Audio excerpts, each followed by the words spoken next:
Greetings and blessings, dear friends in the Spirit.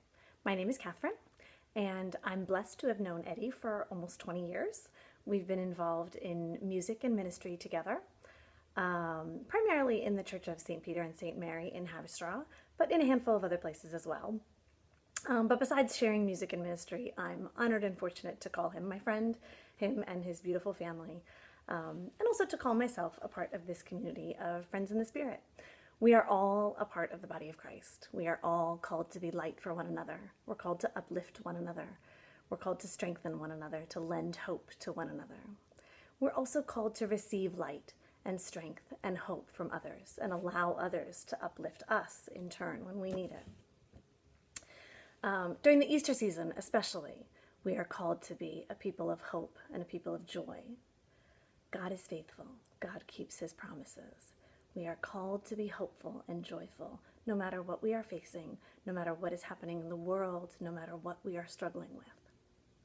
The world will tell us, people around us will tell us that hope and joy are unrealistic, or that they don't make sense, or that we're being naive. Hope anyways. We are called to be hopeful anyways. The disciples after Good Friday couldn't make sense of what had happened. They had followed Jesus. They thought that his reign and that his victory would be visible in earthly terms. They thought that he would be victorious in a way that the world would understand. And that was what they were waiting for.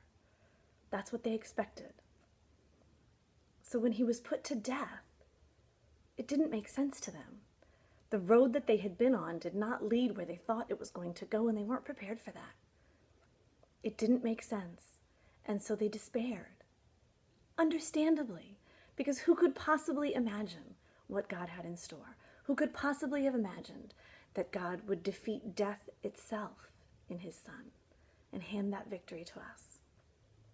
They had no idea, and so they despaired. They couldn't make sense of it, so they lost their hope, just for a moment. We are called to hope, even when it doesn't make sense, maybe even especially when it doesn't make sense. Pope Francis tells us we are precious, each and every one of us. Each and every one of us is irreplaceable in the eyes of God. Through the darkness of today's conflicts, each and every one of us can become a bright candle, a reminder that light will overcome darkness and never the other way around. To Christians, the future does have a name, and its name is hope. Feeling hopeful does not mean to be optimistically naive or to ignore the tragedies that humanity is facing.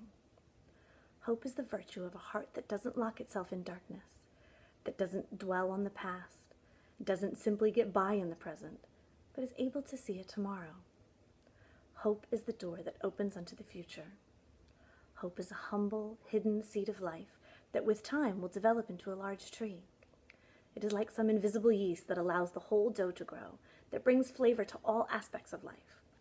And it can do so much, because a tiny flicker of light that feeds on hope is enough to shatter the shield of darkness. A single individual is enough for hope to exist, and that individual can be you. And then there will be another you, and it turns into an us. And so, does hope begin when we have an us? No. Hope began with one you, and when there is an us, there begins a revolution. Be hopeful, my friends. Be the light. Pray for me, and be assured of my continued prayers for you.